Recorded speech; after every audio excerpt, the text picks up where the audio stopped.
mi columna mañana de Perú 21 un poco comento la etapa final de lo que los griegos y los gringos llamaban la hubris, ¿no? Que es esta arrogancia que te hace perder la perspectiva. La etapa final de la hubris es la etapa del poder con desesperación. El poder con desesperación es lo que te induce a autodestruirte. Empiezas a tomar decisiones torpes, que no las piensas, que simplemente son el ejercicio de, un poder que sientes que se te está escapando de las manos y que para no perderlo lo ejerces, pero lo ejerces irreflexivamente, ¿no? La moción de censura contra Salaverry, en mi opinión, es un ejercicio de hubris de los fujimoristas. Es un acto desesperado, irreflexivo. Parece que ni siquiera contaron los votos que tenían. Esa es un poco mi lectura de los hechos. Tan contraproducente, tan autodestructiva fue que cuando han tenido un poquito más de información, de insumos, de análisis, digamos, se han dado cuenta que no llevaba a ningún lado, lo han tenido que retirar. Uno se imagina que debe haber existido posiciones encontradas dentro del fujimorismo desde el principio. Nosotros tuvimos acá un día antes de que se anunciara finalmente, de manera formal, que se iba a presentar la moción de censura o que se presentara, ya la congresista Aramayo en otro medio había dicho vamos a presentarlo, yéndose un poco, anticipándose un poco a lo que ocurriría al día siguiente.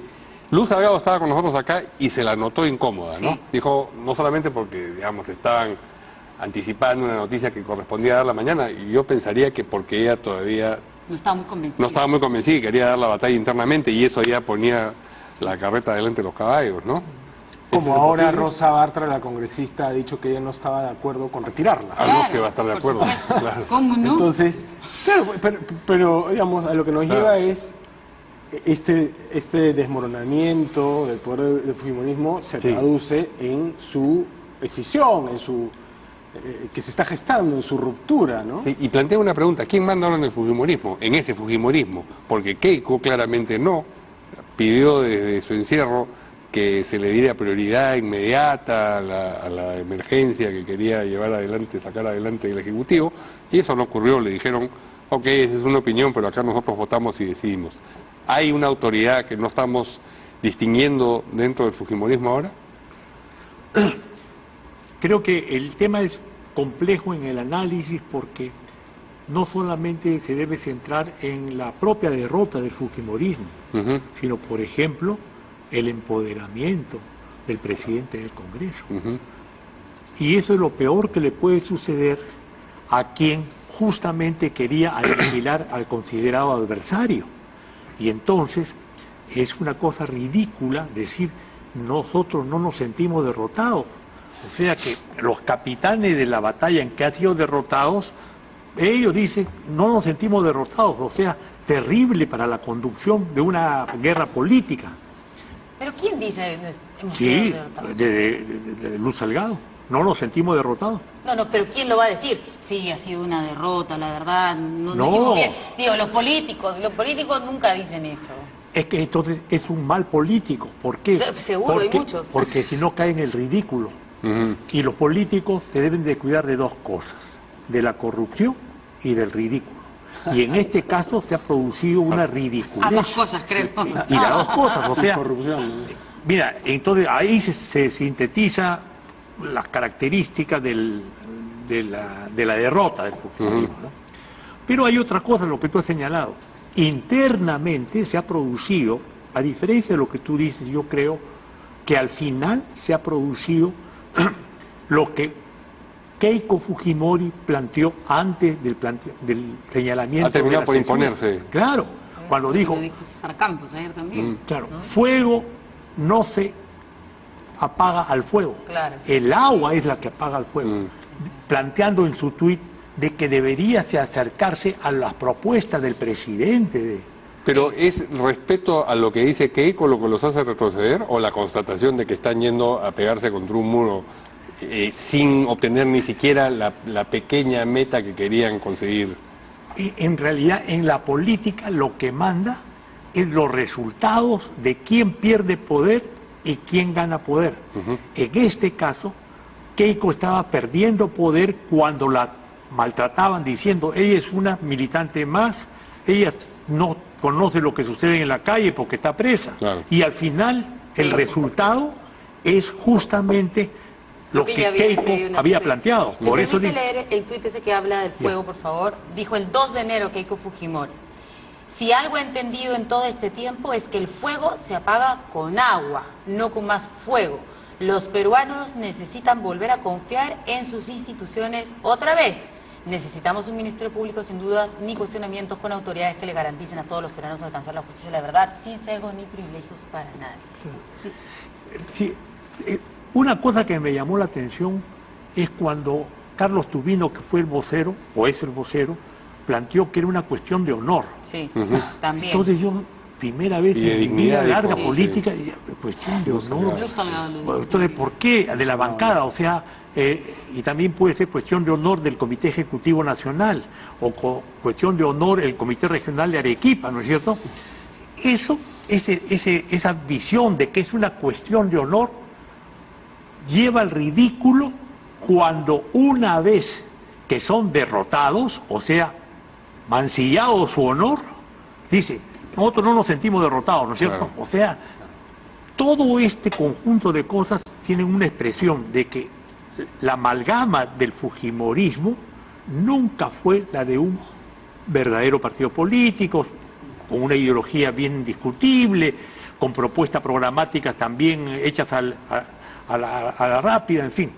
Pero el fujimorismo no va a desaparecer, porque se requiere un espacio como el que cumplió el fujimorismo ahora, pero renovándose, porque si no se renueva, ahí sí el fujimorismo viejo no pasa.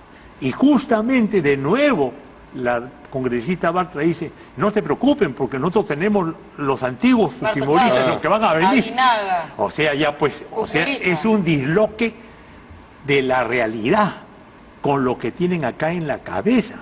La señora Bartra habla mucho y muy rápido, ¿no es cierto? Y dice concentradamente lo que quiere decir y confunde a todo el mundo. Esto es lo que está sucediendo pues en la dirección del fujimorismo. Yo creo que si sale de la prisión Keiko Fujimori, podría reordenar eso. Si no, ¿quién lo va a reordenar? Claro, eso es lo que estamos preguntando. ¿Quién lo va a reordenar? ¿Quién? Bueno, yo creo que cuando Keiko manda ese tuit que tú citabas hace un rato, en realidad estaba casi que abdicando a la política en ese momento por lo menos. Yo creo que en ese momento que tenía la expectativa de que tal vez la iban a soltar en la apelación, tenía que construir esta idea de que ella no obstruía la justicia. Y creo que en ese momento ya, por lo menos en ese trance, renunció a su liderazgo político y lo entregó a nadie, porque no había sustituto, no había absolutamente sustituto. Cuando pierde esa esperanza, no sé si está en capacidad de recuperar el liderazgo. Y yo estoy de acuerdo en que el fujimorismo no va a desaparecer en el sentido sociológico, ¿no? En el sentido de que el fujimorismo canaliza una visión del mundo y una actitud ante la vida que, bueno, no quisiera calificarla, ¿no? Pero que tiene seguidores. Que tiene seguidores, que representa a un sentimiento popular, a una visión popular. Y la pregunta es, o si quieren lo digo de otra manera, ojalá que no desaparezca el fujimorismo, porque ese sentimiento popular se podría canalizar en una expresión mucho peor y mucho más violenta y mucho más radical y mucho más extrema que el fujimorismo. Entonces, en lo que a mí concierne, por lo menos, es una opinión personalísima, ojalá que eso tenga por lo menos la contención de algo como un movimiento fujimorista, porque si lo pierde por completo, insisto, puede canalizarse a través de una cosa que no sabemos qué es y que potencialmente puede ser peor, ¿no? Estamos hablando del Bolsonaro peruano, de Antauro, yo no sé, de algo peor. Sí. ¿Y tú crees, así como el ingeniero Tapia, que estaría mal que regresen a sus orígenes, o sea, al albertismo, a Marta Chávez, a Mira, en términos de calificarlo, digamos, yo no, más allá de algunas coincidencias en cuestiones económicas, tengo muy poca coincidencia con este sentimiento que estaba describiendo del fujimorismo. Entonces, creo que no importa tanto si es que me parece bien o mal. Creo que eventualmente O te diría de repente que hasta sí, discrepando del ingeniero Tapia, que de repente es bueno eso, Les porque conviene. no sé si les conviene, pero me parece mejor que esas personas que de alguna manera forman parte del establishment político sean las que asuman ese liderazgo y no algo que pueda ser mucho más peligroso. Eso parece, menos prefiero malo comprometido. conocido que bueno por conocer. Sí, una La historia de la variante, política del Sí, Perú. de repente sí. Y Prefiero no- que mis enemigos o mis contrincantes, mis adversarios, sean los que solían. Bueno, no son míos, ¿no? Porque No, yo no no, estoy en sí, política, claro. pero me parece que es más, o sea, me parece que cuanto más se pueda canalizar esto a través de expresiones de alguna manera Orgánicas. racionalizada, ¿no? En un sentido weberiano, Sí. es menos malo para el país, porque no solo en el Perú, estamos en un mundo donde la democracia se está desbordando, en el mundo, en Hungría, en Europa, en el Reino Unido con el Brexit, en Estados Unidos con Trump, en Brasil con Bolsonaro. No importa si hacia líderes de izquierda o de derecha, la democracia representativa en el mundo está en crisis. Entonces, yo creo que cuanto menos nos acerquemos a ese desborde y más cercanos mantengamos de la representación y de la representatividad, menos riesgo corre nuestra democracia, ¿no? Ahora me estoy un poco asombrado, ¿no? La democracia en el mundo, la democracia representativa, que no hay otro tipo de democracia, está en crisis. O sea, la democracia está en crisis, es lo que entiendo. Si la democracia está en crisis, imagínense ustedes qué tipo de democracia es la que tiene el Perú, ¿no es cierto? Si comparemos la democracia, como se llama, de Francia con, ojo, los chalecos amarillos, ¿no? Y la democracia en el Perú, que es una democracia de baja intensidad y en que los que tienen el poder están muy ligados a los que tienen el dinero. Y en ese sentido, los representantes no representan verdaderamente a los que los eligieron. Por eso, esta democracia ni siquiera es representativa. Pregúntele usted a los arequipeños si están de acuerdo que los que han elegido como congresistas ahora se sienten representados por ellos, o a los piuranos. Pensé que iba a preguntar por el gobernador regional que se acusó de violación. Pero igualito, o sea, por eso digo, o sea, entonces no podemos hablar de no. democracia representativa en nuestro caso. Yo creo que en los países de desarrollo se puede hablar de democracia representativa, pero en el caso peruano sí. Por eso la necesidad de cambiar todo el sistema político y la comisión que está para resolver estos problemas. Pero quería avanzar sobre esto. ¿Me permite ahí una interrupción?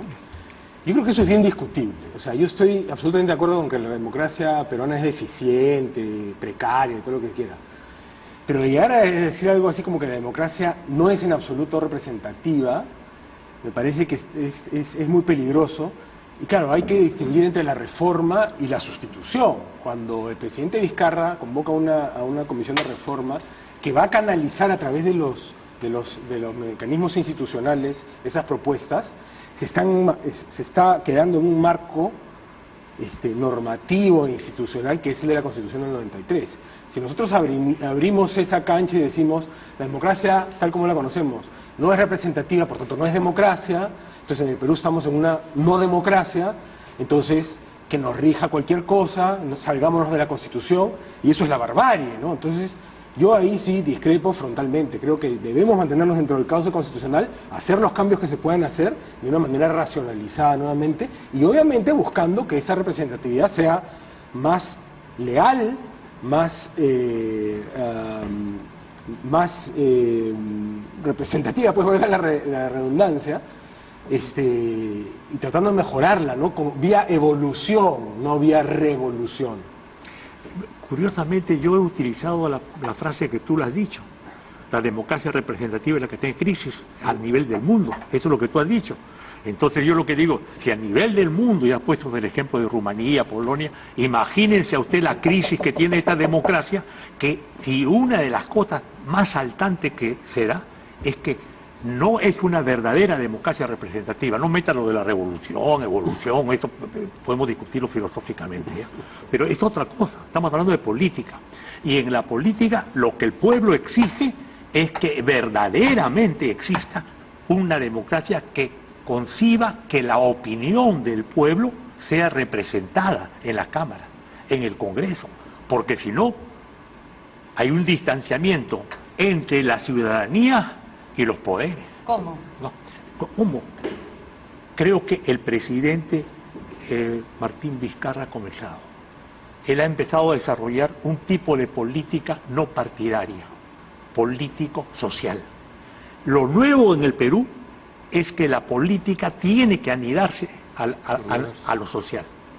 Y por lo tanto, la política partidaria sola nunca va a poder resolver los problemas del Perú.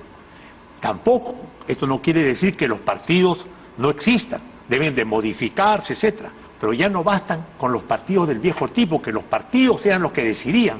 Los partidos antes eran partidos políticos sociales, ¿no? Fíjense, el APRA, Acción Popular, etcétera. Ahora no, ahora los partidos son una pequeña maquinaria electoral donde se negocian intereses. Y esa negociación de intereses muchas veces se basa en el dinero mal habido. Y con el dinero mal habido hacen campaña y ganan las elecciones. Pero esas elecciones tienen legitimidad de origen, pero no legitimidad de desempeño. Porque a los 6 meses y 1 año empiezan a aparecer este corrupto, el otro no sé cuánto, ¿no es cierto? Pero entonces, ahí está incluyendo a Pedro Pablo Kuczynski, Ollanta Humala, todos. Y Alan García, que era un partido político. Pero claro, por eso digo. Pero entonces la reforma que se requiere es una reforma estructural de la concepción de cómo se construye la representación en el país. Ese problema es un problema crucial, tan importante como el de la corrupción. ¿Cómo se consigue que la población esté de acuerdo con los representantes que dicen que lo representan y por lo tanto que tengan capacidad de fiscalización, la propia población? Eso es lo que le da el éxito a Martín Vizcarra y es lo nuevo en la política del país, porque se hace político-social el encumbramiento del poder. No es popular el presidente Vizcarra. Yo no creo que es popular. No. Populista. Populista, no populista. Lo es. No. Que lo hace popular. No, es que el populismo no viene del popular. No, él está haciendo cosas populistas y eso le da popularidad y está muy bien las encuestas. Pero hay muchas cosas que han sido criticadas, las que he hecho lo último nomás, esta declaratoria de emergencia del Ministerio Público, nadie estaba de acuerdo. Y él no ha dicho tampoco que es una derrota, sino que ha dicho, no, ahí estaba, ha pasado caleta, un insumo. Entonces, por eso, explíquenos cómo es que está él descubriendo esta nueva forma de hacer política cuando más bien parece que estuviera haciendo cosas es lo que sin lee pensarlo muy bien mucho. a la gente, ¿no? Y todos los analistas coinciden en que tiene una lectura muy, no sé si fina o intuitiva de lo que la gente quiere, ¿no? Y que sintoniza muy bien. Y lo que el Perú necesita. Ojo, no es solamente lo que la gente quiere. El populismo no es solamente porque consigues el apoyo del pueblo. El populismo tiene que ver con las promesas que tú haces que al final no se van a poder cumplir y van a afectar los intereses que tú decías defender. Ese populismo. El fujimorismo, por ejemplo, actual, es un populismo conservador, de autoritario. Hay que calificarlo así. Pero no es el presidente de Brasil, ¿no es cierto? No es eso. Claro. O sea, es un populismo conservador de tinte autoritario, pero integrado al sistema democrático. En cambio, lo que te sucede en Brasil, la cosa es ya en el límite de lo permitido por la democracia. Entonces, la aclaración de lo que ahora está sucediendo y el reto que viene es un inicio de una ruta. Y en el inicio de esa ruta se ha escogido, el primer paso del inicio es la lucha contra la corrupción, que de verdad no se va a resolver pues sino de acá a un par de generaciones, ¿no es cierto? El sentido común ciudadano tiene que cambiar, pero después es reforma política. Son los dos ejes, porque en la economía básicamente, ¿qué es lo que se va a transformar? Una mayor o menor presencia del Estado, cuando el capital privado no puede invertir, etcétera, pero no es los ejes centrales, como lo sí fue cuando Fujimori llegó al poder y la economía era lo básico por la torpeza de Alan García, ¿no es cierto? No está eso en el tapete respete ahorita por lo menos. Y más bien el presidente Vizcarra ha dicho que quiere darle curso, digamos, a un plan de competitividad que, digamos, está comprometido con continuar y mejorar una línea económica que ha venido ganando razonablemente bien en los últimos años, pero que tiene todavía unas oportunidades de mejora significativas, digamos. Es verdad que eso por está en parte la del periferia del presidente, discurso político, claro, no está en el centro. ¿Sí? no está en el centro, y también creo que no parece estar en el centro de lo que la gente está esperando en este momento. O sea, sí hay, o sea, yo por eso decía, la ley Consigue la justicia a partir de una fuerza débil. Siempre se consigue la justicia desde el poder. Aquel que tiene poder, repito, democrático, lo que quiera, pero tienes que tener poder. Y lo que ha demostrado Vizcarra es que dice, sí, vamos a hacer esto, vamos a hacer lo otro, y está conmocionando el curso de lo que está sucediendo. Cuando Pablo Talavera estaba acá, y hay críticas, todo tiene críticas, nadie pues hace cosas perfectas, ¿no es cierto? Todo es perfectible. Pero el que dio el impulso del cambio que estamos viviendo es la decisión de Vizcarra. ¿No se parece en nada a Alberto Fujimori en el 92? Sí, pero sí, en el caso de que los problemas principales en el 92 era una inflación parecida a la que tiene Maduro ahora claro, en Venezuela, ¿no? Y no había qué cosa comer. El problema era otro. Claro. No, pero no era democracia. No se puede comparar a Vizcarra con Fujimori. Yo creo que eso es inaceptable. O sea, por lo menos hasta ahora el presidente Vizcarra, con quien yo discrepo en una serie de cosas, por ejemplo, ¿no? Sí, se ha mantenido siempre en el cauce constitucional. Lo más inconstitucional que ha hecho, digamos, ha sido presentar su proyecto de emergencia del Ministerio Público, que es un proyecto, y lo presentó en uso absoluto y restricto de sus atribuciones. Presentar un proyecto, incluso haberle dicho, como se insinuó que lo iba a hacer, al Congreso que le ponía cuestión de confianza, es indiscutiblemente atribución de él. El proyecto podía ser, yo sí creo que lo era, inconstitucional en el fondo, en el sentido de que, decir, saco a los fiscales, contravenía pues el artículo 158, si no me equivoco, de la Constitución, que dice que el Ministerio Público es autónomo. Pero Fujimori, pues, ¿no? ¿Cuándo en su vida Fujimori se puso a discutir si lo que él hacía era constitucional o inconstitucional? Él sacó los tanques para el 5 de abril. Acá hay un error del amigo, ¿no? Él liga a Fujimori después del 5 de abril. Yo he sido asesor del presidente del Consejo de Ministros de Alfonso de los Heros durante el gobierno de Fujimori. Antes del golpe. Pero lógicamente, claro. Y el problema económico se aborda con Fujimori antes del golpe de Estado, con 5 ministros de la izquierda. Entonces, ¿cómo se llama? Yo me refiero a eso. Es obvio. No, está bien, lo que pasa es que yo me estoy refiriendo un poco a una discusión... Paralelo que se hace ahora... No, yo digo, ante el problema de la economía que en esos momentos hubo, cuando Alan García entregó en desastre el país, Fujimori desarrolló y asumió los retos que significaba sincerar la economía, los paquetes, todo eso. De acuerdo, pero lo que pasa es que no sé, yo he entendido que la pregunta de Verónica se dirigía más hacia esta discusión, la columna de Rospigliosi, digamos, ¿no es cierto? Que dice que, no sé, pues un día los detractores de Vizcarra un día lo acusan de ser chavista y otro día lo acusan de ser fujimorista. Simplemente porque lo único que quieren hacer es desacreditarlo. Y yo no lo defiendo, simplemente digo, es un presidente con quien uno puede estar de acuerdo o pero no decirle dictador. Pero es un presidente constitucional, no es. constitucional hasta ahora, constitucional. Muy bien. El día que deje de ser inconstitucional, yo y seguramente el ingeniero Tapia y una serie de gente, y tal vez ustedes, seremos los primeros en salir a protestar contra una ruptura constitucional.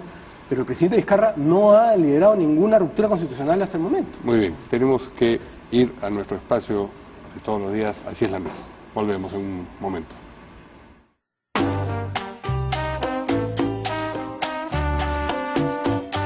La primera nuez es un pedido no atendido. Un sector de lo que queda de la bancada de Fuerza Popular le pidió al congresista Carlos Tubino que ya no sea más su vocero, porque creen que la comunicación no es su mayor talento. Sin embargo, él se negó a dar un paso al costado y fue apoyado por otros congresistas con influencia y sobre todo por la secretaria general que fue clave para ponerlo en el puesto que dejaba vacante Daniel Salaverry en el CENE. La segunda nuez también tiene que ver con alguien que se resiste a moverse. El exfiscal de la Nación, Gonzalo Chávarri, aún no desocupa la oficina asignada al jefe del Ministerio Público. Ahí sigue, cómodamente instalado. Y la sucesora, la fiscal interina Zoraida Ábalos, se ha tenido que quedar en su oficina anterior. En la fiscalía todos creyeron que la mudanza sería rápida, tanto como la que hizo su asesora Rosa María Venegas, cuando en un 2x3 sacó las cajas de la oficina lacrada. Y seguimos con el asunto de las oficinas. La tercera nuez se refiere a las dificultades de espacio que tienen los congresistas de la nueva bancada Cambio 21. Como aún siguen en el limbo, porque Fuerza Popular no quiere permitir que los reconozcan como bancada, temporalmente les asignaron una oficina pequeñita en el tercer piso, al lado de la oficina del Grupo Parlamentario Nuevo Perú. La nuez es que la situación es tan precaria que los mismos congresistas tuvieron que pagar de su bolsillo la fabricación de la placa que identifica la oficina. Y la IAPA es un servicio público. En el Congreso hay gente preocupada porque hay congresistas que no aparecen. La ausencia más sonora de las últimas horas es la de la siempre vivaz y combativa Jenny Vilcatón.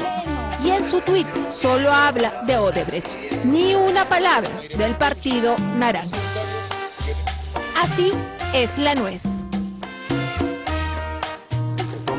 Es una buena pregunta. ¿Se queda o no se queda? Dice acá el ingeniero Jenny Vilcatón. Bueno, vamos. Los que no nos quedamos somos nosotros que tenemos que irnos. Muchas gracias. Nos van a sacar. Así es. Buenas noches, nos vemos el lunes aquí en Portada. Buenas noches.